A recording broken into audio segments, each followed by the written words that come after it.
Elephants of Florida, Moorish Tartaria.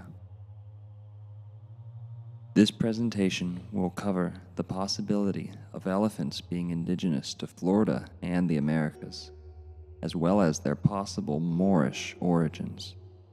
And believe it or not, the Ringling Circus, headquartered in Sarasota, may have contributed to the cover-up of the elephant's Floridian history. Now enjoy. Welcome to Florida, baby.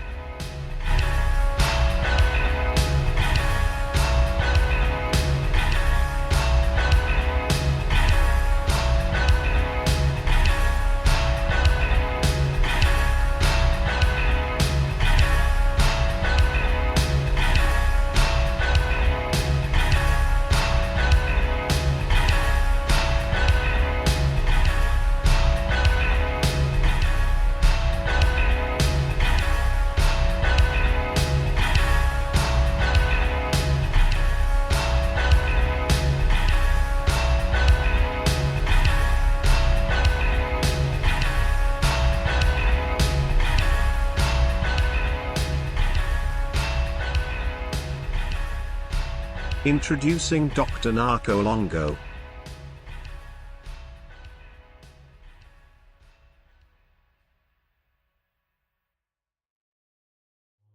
Did you know that Florida produces some of the most well-preserved mammoth and mastodon fossils on the planet? The alkalinity and low oxygen levels in the water allow for exceptional preservation of bones and in some cases soft tissue.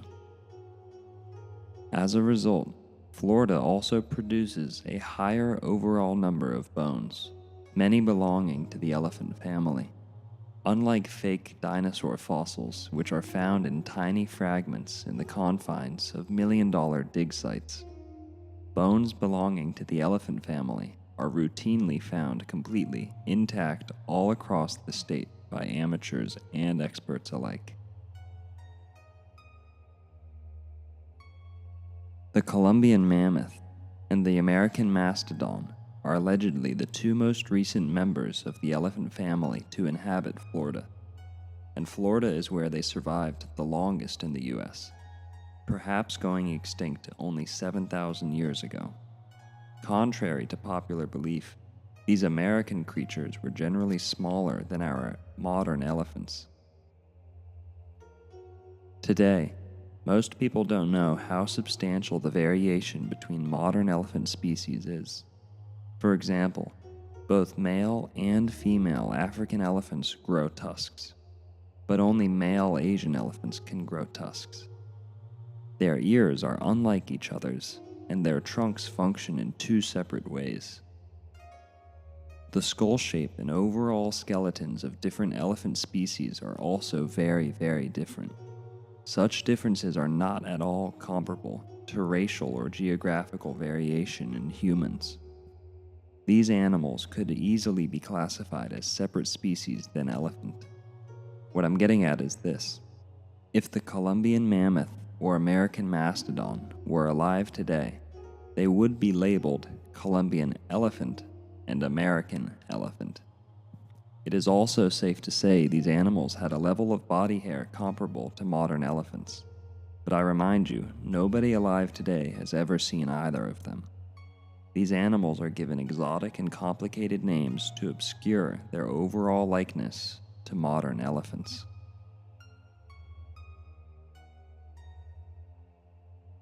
All this is rather interesting, but no cause for concern. When we begin to look at some of the earliest pictures of South Florida, however, what we see are lots of elephants. Elephants that are often smaller than normal. And while some of these elephants have names and extensive backstories, like Rosie from Miami Beach, the amount of early photos with elephants in them raises serious questions. Especially when you consider that these elephants had to be transported thousands of miles across the oceans. All for what? Just an outrageously expensive pet? These pictures show elephants being used as heavy machinery, with little regard for the fact that there are likely no others to replace them should they collapse.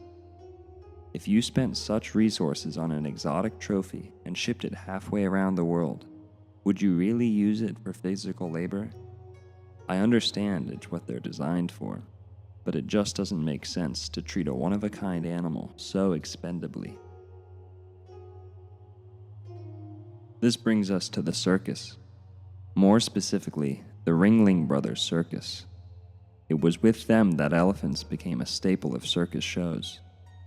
The Ringlings headquartered their circus near Sarasota, Florida in 1927, and John Ringling, who you could say was the ringleader, decided to build a Venetian, Moorish-style home.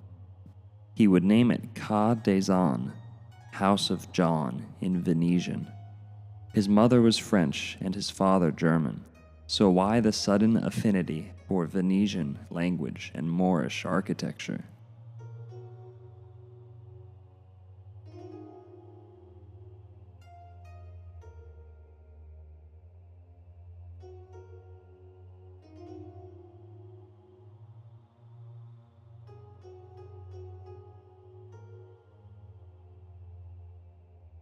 If you haven't watched my video on the Moors in Florida, the link is in the description.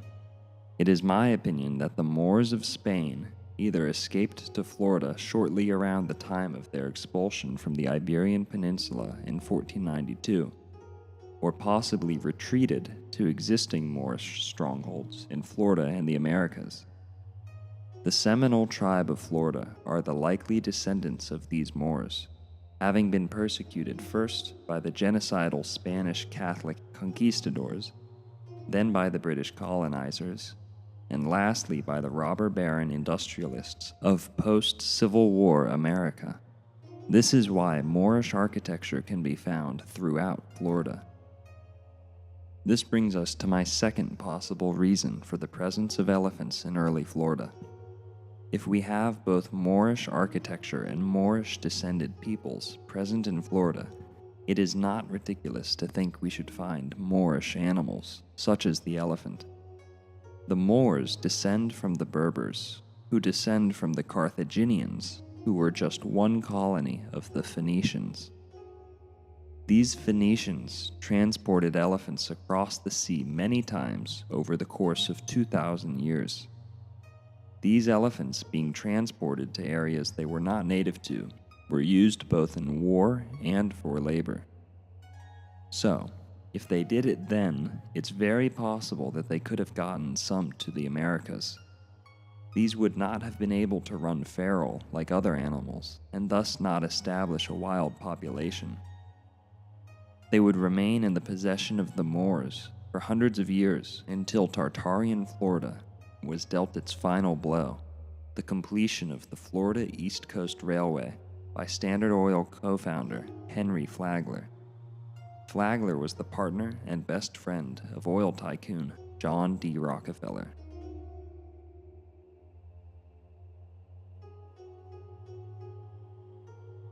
In the 1920s, the surviving Moorish architecture was divided up between the various elite families that would aid in the cover-up of the American Old World, aka Tartaria.